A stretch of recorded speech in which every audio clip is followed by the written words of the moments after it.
Эфирден алықлар вақты студияда Алтын Нұриева исәнмісіз? Бүгінгі шарылышының төп темалары.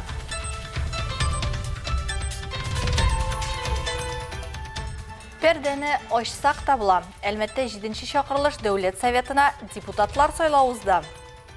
Бүтінісі де бізден зависит дәветінге. Біз тілесек бұлар, біз тілемесек, гіл келмесек, тоже әйбет төгіл. Соңында келмендік.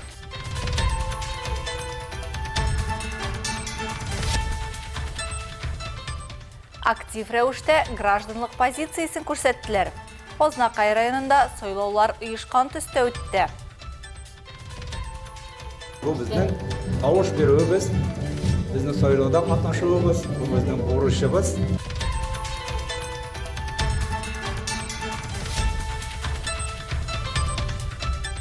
Ақылсыз шляпник, маша һәм аю һәм башқалар. Қолабызда 21-ші ғасыр тылсымшысының түшлері деп исемленген автор қуршақларының уникаль экспозициясы ашылды. Я была у него в мастерской, посмотрела, как кропотливо, трудно делаются все эти куклы, уходит несколько месяцев. От этого, конечно, восторга еще больше.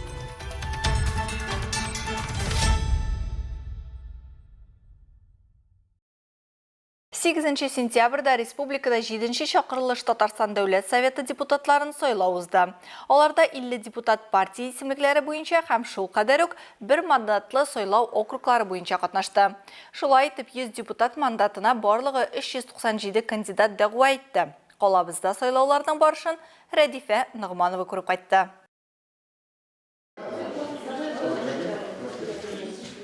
Сайлау участоклары ишекләрен иртәнге 7-дән ачты. 777-нче участок сайлау комиссиясе рәисе Наталья Урманова сүзләренчә, микрорайон халкы иртәдән үк үз гражданлык бурычларын үтәргә ашыга. Шактый актив тавыш бирә. Мы открылись, как и все участки, в 7:00. Башкалар кебек үк без дә иртәнге 7-дә Россия һәм Татарстан гимннары белән ишекләребезне ачтык. Безнең участокта 1744 сайлаучы. Актив халык, бигрәк тә пенсионерлар җаваплы. На данный момент вообще очень хорошо. Особенно хочется большое сказать спасибо пенсионерам, людям преклонного возраста. Очень ответственные люди они.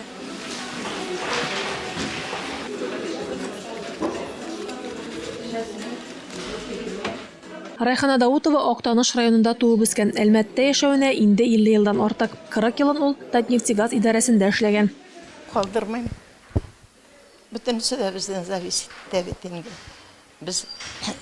Біз тілесек бұлар, біз тілемесек, гіл келмесек, тоже әйбет төгіл. Соңында келмендік. Нинди уй теләкләр белән бүген үзегезнең тавышыгызны бирдегез? Аллах Тәгалә алдағы көннәребездә тыныч тормыш булсын, тынычлыкта яшәргә теләгебез бар. Тавыш бирергә килүчеләр өчен бу вакыйганы файдалы да итәргә тырышканнар биредә. Теләге булган һәркем сезонлы гриппка каршы прививка ясата ала иде.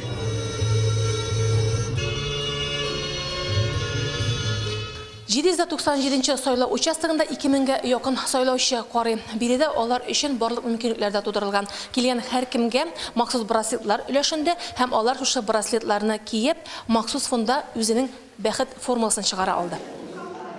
Сайлауга гаиләләр белән килүчеләр дә шактый. Назима Хаева һәм Амил Солтанов тавышларын бирергә дип кызлары белән килгән. Истәлеккә фотога төшкәннән соң аларда теләкләрен җиткерергә ашыга.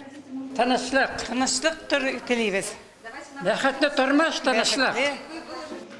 Татарстанда Дәүләт Советы депутатларын сайлауда тавыш бирү закон нигезендә узды. Тавыш бирү барышында тәэсир итүче хилафлыклар теркәлмәгән. Туып торган сораулар оператив эшкәртелгән. Бу хакта бердәм мәгълүмат үзәгендә матбугат конференциясендә Татарстан Республикасы Үзәк сайлау комиссиясе рәисе Андрей Кондратьев сүзләренә ишарә белән Татар информ мәгълүмат агентлыгы хәбәр итте. Сайлау барышын сәяси партияләрдән, депутатларга кандидатлар арасыннан һәм иҗтимагый палатадан 16 меңнән артык күзәтүче контрольдә тоткан. Әлмәт сайлау участокларында тулайым Татарстандагы кебек үк Республика Советына 7-ші шақырылыш депутатлар сайлаулары гадәттән тыш хәлләрсез тыныч үтте дип хәбәр ителә рәсми сайтларда. Участокларга килә алмаучылар өчен өйләрендә тавыш бирү мөмкинлеге дә тудырылган иде. Участокларга гаиләләр белән килүчеләрне аеруча шатланып каршы алдылар. Сайлауларга бергәләп йөрү илебездә күркәм традицияләрнең берсенә әверелә.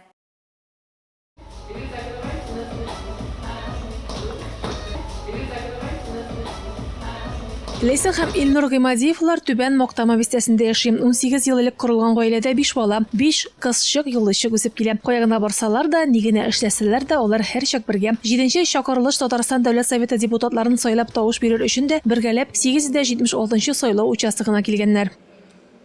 Элек-электән килгән мондый бәйрәмгә горурланып киләбез. Зур бәйрәм иттереп, гаиләбезне бергә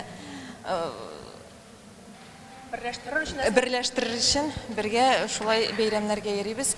Һәрбер чараларга, шәһәр күләмендә, район күләмендә, Татарстан күләмендә чараларга бергә гаилә белән бергә йөрергә, катнашырга тырышабыз. Әтиләре Илнур Бураулау скважинасында электромонтер, әниләре Ләйсән мәгариф идарәсендә бош белгеч, кызлары Айзилә, Айсылу, Нәзирә һәм Илзирә Мирса Таһиров исемендәге 1нче лицей укучылары. Зәмирә әле бакчага йөри. Бу гаиләдә үткән белән горурланып, әби-бабайдан килгәнне саклап, киләчәккә өмет белән яшәү күркәм гадәткә кергән. Үзебезнең балаларга киләчәктә менә шул гаилә учагын, бердәмлекне саклап калыр өчен, аларга үрнәк булырга, киләчәктә бердәм булып яшәргә, шундый теләктә булып яшибез. Үзебезнең гаилә учагыбызның шундый күркәм гореф-гадәтләрен саклап киләбез. Балаларның үзләренең укуларына таянып, аларның төрле кружокларда, төрле чараларда катнашып, аларның бөтен уңышларына куанып, шул куаныштан үзебезгә ләззәт алып яшибез без. Сайлау көне уңайыннан тудырылган өстәмә мөмкинлекләрдән Гыймадиевлар гаиләсе әлбәттә кулланмый калмады. Алар бергәләп Әлмәт төбәкне өйрәнү музеена сәяхәт кылды. Кызларның кичә вакытта биредә булганнары булса да, яңартылган экспозициядән үзләренә яңалык ачмый калмады.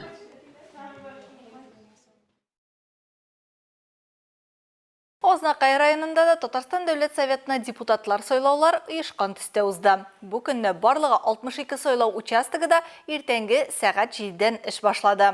Аларның 20се Ознакайда булса, 42се авылларда урнашкан. Бердәм тавыш бирү көнендә Ознакайлылар актив рәвештә гражданлык позициясын күрсәтергә омтылдылар. Гаиләләр белән килүчеләр дә шактый. Илләргә иминлек, тигезлектә, иминлектә баршаларга яшәргә насыйп булсын. Шуның өчен һәр баршаларга үзебезнең тавышыбызны бирәбез. Бу безнең тавыш бирүебез, безнең сайлауда катнашуыбыз, бу безнең бурычыбыз. Без семья белән килдек. Бәрәңгедән соң безнең гражданский долг һәр вакытта да без активны катнашабыз бу тавыш бирүләрдә. Безгә инде кандидатлар кирәк, бөтен ниләрне үзебезнең ышанычны акларлар дип уйлыйбыз. Без үзебезнең кандидатка тавышыбызны бирдек. Безгә браслетлар бирделәр. Район буенча барлыгы 46405 сайлаучы теркәлгән. Аларның 281-е беренче тапкыр сайлау хокукына ия булучылар. Көрәш буенча 2 тапкыр дөнья чемпионы Ислам Закиров сайлауларда инде 2нче тапкыр катнаша. Я сегодня второй раз. Сайлауларда 2нче тапкыр. Тавыш бирү ул бик мөһим нәрсә, чөнки без үзебезнең киләчәгебезне сайлыйбыз. Минем уйлавымча, сайлауларда һәркемнең тавышы мөһим. Һәркем сайларга тиеш. Каждый должен голосовать. Сайлау участоклары халыкны кичке сәгать 8гә кадәр кабул итте. Илмира Шәрифуллина, Рөстәм Акбаров, яңалыклар вакыты, Луч, Әлмәт телекомпаниясе. Татарстанда бердәм тавыш бирү көнендә гаилә белән сайлыйбыз фото бәйгесе узды. 13 сәгать дәвам иткән чарада 93109 кеше катнашкан дип хәбәр итә ТНВ телеканалы. Аның өчен республикада яшәүчеләр сайлау участогы янында фото яки селфи ясарга тиеш иде. Фотода барлык тавыш бирүчеләргә тапшырыла торган беләзек күренергә тиеш. Фотографияны социаль челтәрләрдә «Всей семьей на выборы» Татарстан алга хэштеглары белән урнаштыру шарт иде. Катнашучылар арасында 12 iPhone 15 һәм Lada Vesta автомобиле уйнатылды. Отучылар арасында Әлмәттән Эльмира Камарова һәм Ландыш Потапова бар. Алар яңа гаджетлы булды. Автомобиль Опаста яшәүче Лилия Зайнуллинага насыйп булган. Моннан тыш тавыш бирүчеләр өчен республиканың һәр торак пунктында кызыклы чаралар әзерләнгән иде. Шул исәптән Әлмәттә дә.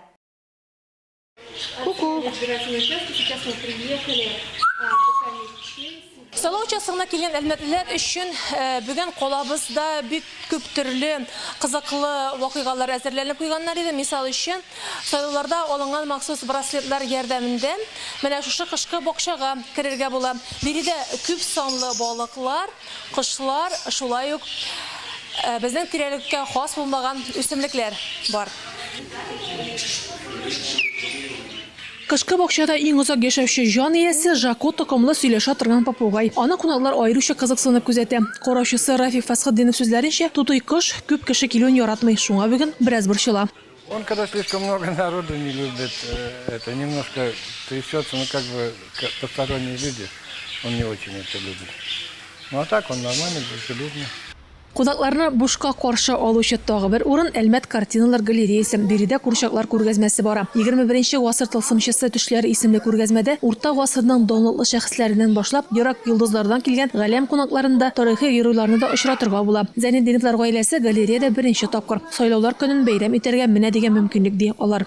Беренче тапкыр килүем минем монда бик ошады. Бик кызык булды инде. Мин балалар мәктәптә укыгач алар монда киләләр. Менә әле тоже менә беренче тапкыр килде. Ошады. Без менә соңгы выборларда да шулай бардык. Атлар карап кайткан идек соңгы вакытта, соңгы тапкырда инде. Хәзер әле менә бәлки зимний садка да кирип чыгарбыз. Һәм инде шәһәрдә кайда нинди кызык мәҗлесләр булачак, шунда барабыз. Мөмкинне шулай күп кенә балалар белән ял итү үзәкләре, кафе-рестораннар һәм ягулык салу станцияләрендә ташламалар гамәлдә булды. Җәмгыять транспорты да бушлай хезмәт күрсәтте. Рәдифә Нугманова, Алия Моратова, яңалыклар вакыты, Луч Әлмәт телекомпаниясе. Акылсыз шляпник буларак билгеле булган Таран Цилиндр Алиса в стране чудес фильмындагы төп персонажларның берсе. Ул төркемеш белән агуланган эшләпә остасы. Шуңа күрә аның чәче кызгылт сары төстә. Хәзер шәһәр халкы һәм кунаклары аны экраннарда гына түгел, Әлмәт картиналар галереясендә уза торган күргәзмәдә дә күрә ала. 21-нче гасыр тылсымчысының төшләре автор курчакларының уникаль экспозициясе Татнефть компаниясе ярдәмендә чынга ашырыла. Экспозициядә бөтен Россиядән, Калининградтан алып, ерак көнчыгышка кадәр булган талантлы осталар ясаган 114 курчак җыелган. Бу хакта тулырак алдагы минутларда. На наш взгляд, именно куклы – это те экспонаты, которые интересны как детям, так и взрослым. Все мы родом из детства. Гаилә елына багышланган автор курчаклары күргәзмәсе килүчеләргә заманча тылсымчының төшләре һәм фантазияләре дөньясына чумарга тәкъдим итә. Һәр курчак ул традицияләрне һәм прогрессны, чынбарлыкны һәм уйдырманы, хыялларны һәм истәлекләрне чагылдыра торган аерым тарих булып тора.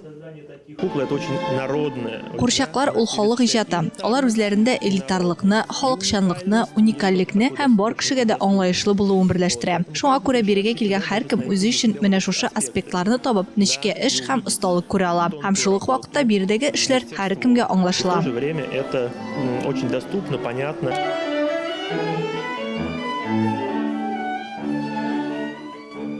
Күргәзмәдә төшләрдән килгән кебек төрле экспонатлар һәм образлар тәкъдим ителгән. Алар арасында яраткан мультфильм персонажлары, мифологик затлар, милли киемнәрдәге кызлар, тарихи шәхесләр һәм сәнгать әсәрләре геройлары. Оештыручылар уйлавынча биредә урта гасыр җан ияләре ерак йолдызлардан килгән персонажлар белән каршылыксыз күршелектә яшиләр. Ачылу тантанасындагы экскурсия барышында күргәзмә кураторы авторлар тормышыннан уникаль фактлар һәм һәр экспонат турында нечкәлекләр сөйләде.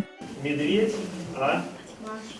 в кузовке, Маша, да. У машины кузов, знаете? Тоже называется кузов. А кузов этот от кареты, от вот такого кузовка. То есть раньше что, из лыка сплетали основание какое-то. Это вот можно было там девочек носить, можно было самому ехать. В общем, да, это вот оттуда происходит кузов машины, оказывается. Полина Булатникова Әлмәткә Санкт-Петербургтан килә. Бу күргәзмәдә ул коллегасының эшен күрергә тели. Как раз перед выездом сюда я была у него в мастерской, посмотрела, как кропотливо, трудно делаются все эти куклы, уходит несколько месяцев. От этого, конечно, восторга еще больше. Любовь Натальяны күргәзмәгә кызы һәм бер туганының кызы белән килгән. Кызлар курчаклар белән мауга, шуңа күрә эстетик ләззәтне танып белү процессы белән берләштерү мөмкинлеге аны аеруча шатландыра. Уже переполняют эмоции. Мин соклану хисе белән тулы, чөнки авторларның эшләренә карыйм һәм аларның тырыш хезмәтләре, сабырлыклары, иң мөһиме мәхәббәте мине сокландыра. Моның белән шөгыльләнүче кешеләрнең үз эшләрен яратулары күренеп тора һәм бу мәхәббәт безгә дә күчә. Видно, что люди, которые этим занимаются, очень любят свое дело и эта любовь передается к нам. Оештыручылар уе буенча, күргәзмәгә килүчеләр башта геройның кем икәнен фаразлап, аннары үзләренең уйларын дөресме юкмы икәнен исеменнән карап тикшерә ала.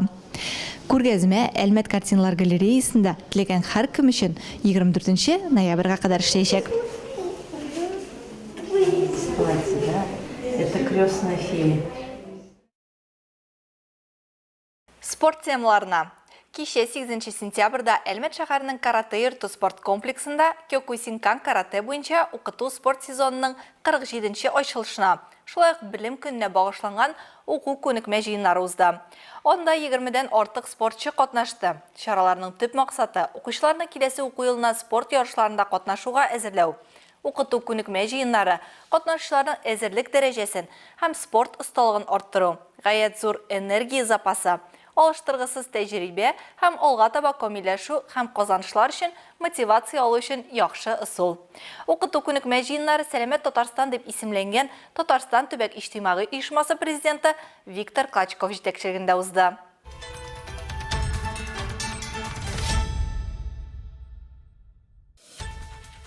Хөрмәтле тамашачыларыбыз, яңалыклар чыгарылышының туры трансляциясын сез ВКонтакте социаль челтәренә кереп, Луча Әлмәт төркемендә сәгать кичке 7-дә карый аласыз. Безнең иң кызыклы сюжетларыбызда рәсми аккаунтларыбызда урнаштырыла. Бүгенге чыгарылышта шулар иде. Мин Алсынуриева һәм монтаж операторы Динар Сетинская сезнең белән саулашабыз. Исән-имин булыгыз.